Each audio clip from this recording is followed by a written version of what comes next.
बड़ों को प्रणाम, छोटों को स्नेह और आशीष। मैं हूँ राजेश त्रिपाठी। स्वागत है आपका मेरे चैनल धर्म दर्पण में। धर्म दर्पण में राम कथा कहने के साथ हम आपको विविध प्रकार के व्रत और त्योहारों की भी जानकारी देते हैं। आज हम आपको संतान सप्तमी व्रत के बारे में जानकारी देंगे। शीर्षक है इस वीडियो का, संतान प्रदाता सुख समृद्धि दाता है संतान सप्तमी व्रत। संतान सप्तमी व्रत भादों मास के शुक्ल पक्ष की सप्तमी को मनाया जाता है। इसे ललिता सप्तमी भी कहा जाता है। 2022 में ये व्रत 3 सितंबर शनिवार को मनाया जाएगा। संतान सप्तमी व्रत पूजा के मुहूर्त का समय इस प्रकार है। सप्तमी तिथि प्रारंभ 2 सितंबर शाम 5:20 से समाप्त 3 सितंबर दोपहर 3:10 पर। यह व्रत स्त्रियां पुत्र प्राप्ति की इच्छा हेतु करती हैं। यह व्रत संतान की लंबी आयु के लिए और उसके समस्त दुख परेशानी के निवारण के उद्देश्य से किया जाता है। संतान की सुरक्षा का भाव लिए स्त्रियां इस व्रत को पूरे विधि विधान से करती हैं। पूजा विधि क्या है ये बताते हैं। भाद्रपद शुक्ल पक्ष की सप्तमी के दिन प्रातः जल्दी उठकर स्नान कर माता पिता संतान प्राप्ति के लिए अथवा उनके उज्ज्वल भविष्य के लिए इस व्रत का प्रारंभ करते हैं। व्रत की पूजा दोपहर तक पूरी कर ली जाए तो अच्छा होता है। प्रातः स्नान कर स्वच्छ कपड़े पहनकर शिव पार्वती की पूजा की जाती है।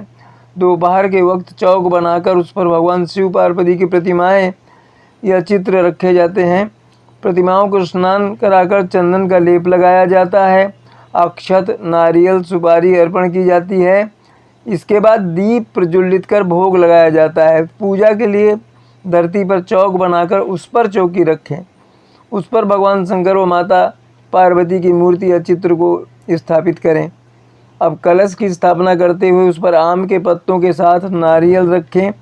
वहीं इसके बाद आरती की थाली तैयार करते हुए उसमें हल्दी कुमकुम चावल कपूर फूल कलावा रक्षा आदि सामग्री रख लें।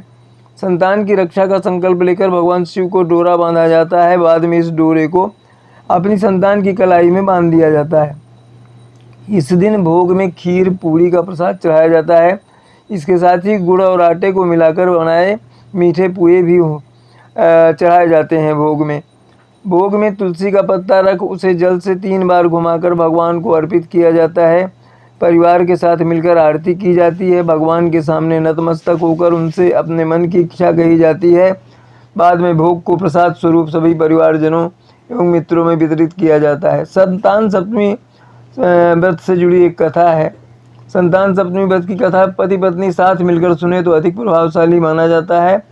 इस व्रत का उल्लेख श्री कृष्ण ने युधिष्ठिर के सामने किया था। उन्होंने बताया, यह व्रत करने का महत्व लोमेश ऋषि ने उनके माता पिता देवकी वसुदेव को बताया था। माता देवकी के पुत्रों को कंस ने मार दिया था, जिस कारण माता पिता के जीवन पर संतान शोक का भार था, जिससे उबरने के लिए उन्हें संतान सप्तमी व्रत करने को कहा गया। कथा इस प्रकार है। अयोध्या के राजा थे नहुस। उनकी पत्नी का नाम था चंद्रमुखी। चंद्रमुखी की एक सहेली थी जिसका नाम रूपमती था। वह ब्राह्मण की पत्नी थी। दोनों ही सखियों में बहुत प्रेम था। एक बार वे दोनों सरयू नदी के तट पर स्नान करने गईं। वहाँ बहुत सी स्त्रियां संतान सप्तमी का व्रत कर रही थीं। उसकी कथा सुनकर इन दोनों सखियों ने भी पुत्र प्राप्ति के लिए इस व्रत को करने का निश्चय किया, लेकिन घर आकर वे दोनों भूल गईं व्रत को। कुछ समय बाद दोनों की मृत्यु हो गई और दोनों ने पशु योनि में जन्म लिया। कई जन्मों के बाद दोनों ने मनुष्य योनि में जन्म लिया। इस जन्म में चंद्रमुखी का नाम ईश्वरी एवं रूपमती का नाम था भूषणा। ईश्वरी राजा की पत्नी भूषणा ब्राह्मण की पत्नी थी। इस जन्म में भी दोनों में बहुत प्रेम था। इस जन्म में भूषणा को पूर्व जन्म की कथा याद थी, इसलिए उसने संतान सप्तमी का व्रत किया, जिसके प्रताप से उसे 8 पुत्र प्राप्त हुए। लेकिन ईश्वरी ने इस व्रत का पालन नहीं किया, इसलिए उसकी कोई संतान नहीं थी। इस कारण उसे भूषणा से ईर्ष्या होने लगी। उसने कई प्रकार से भूषणा के पुत्रों को मारने की कोशिश की, लेकिन भूषणा के व्रत के प्रभाव से उसके पुत्रों की कोई क्षति नहीं पहुंची।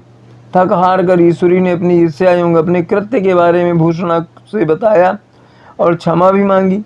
तब भूषणा ने उसे पूर्व जन्म की बात याद दिलाई और संतान सप्तमी के व्रत को करने की सलाह दी। ईश्वरी ने पूरे विधि विधान के साथ व्रत किया और उसे एक सुंदर पुत्र की प्राप्ति हुई। इस प्रकार संतान सप्तमी के व्रत का महत्व जानकर सभी मनुष्य पुत्र प्राप्ति एवं उनकी सुरक्षा के उद्देश्य से इस व्रत का पालन करते हैं। इस दिन माताएं पुए का भोग लगाती हैं और उसी को खाती हैं, इसके अलावा और कुछ भी नहीं खाती। रक्षा बांधने के लिए कलावा भी होना चाहिए। कोई कोई कलावे के स्थान में सोने चांदी की चूड़ियाँ रखते हैं या दूब का डोरा बांध लेते हैं। स्त्रियों को चाहिए कि वह यह संकल्प करें कि हे देव, मैं जो यह पूजा आपकी भेंट करती हूँ उसे स्वीकार कीजिए। इसी प्रकार शिव जी के सामने रक्षा का डोरा या चूड़ी रखकर फूल फल समर्पण कर पूजा अर्पण करने के बाद निरांजन पुष्पांजलि और प्रदक्षिणा करें। आरती है इसके लिए संतान सप्तमी के बारे में।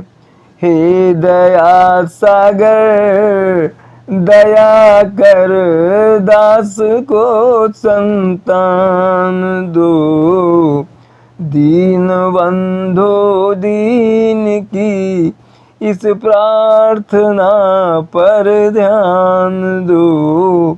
गृहिणी घर में बिलखती रात दिन आत्मज बिना,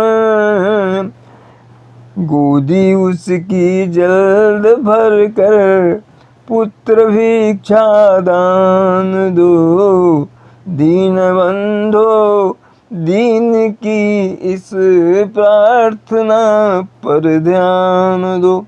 पाप जन्म विघ्न बाधा आप सब हर लो हरे, मेरे अनेक गलत कृत्यों की ओर मत ध्यान दो। है नहीं अवलंब मेरे तेरी कृपा बिन, रोते हुए के आंसू पोंछ कर संतान दो। दुख सागर में पड़ा हूँ हे प्रभु, आप नाविक बनो। अवलंबमय संतान रूपी हे प्रभु जलयान दो। पापी न मुझसा अन्य होगा, पाप हर तुम सा नहीं। आप अपने दास पर ही दीन बंधो ध्यान दो। संतान भिक्षा मांगता कर जोड़ बिनवा बिनयावनत हो। इस भिखारी को प्रभु अब पुत्र भिक्षा दान दो। इस तरह से आपकी पूजा इस आरती के साथ संपन्न हुई। तो आज हमने आपको संतान सप्तमी की व्रत कथा के बारे में बताया। इसी तरह के अन्य विषयों पर हम अपने नए वीडियो में आपसे चर्चा करेंगे या वो प्रसंग लेकर आएंगे। तब तक के लिए प्रणाम, नमस्कार। स्वस्थ रहिए, सुरक्षित रहिए। प्रभु की कृपा आप पर सदा बनी रहे।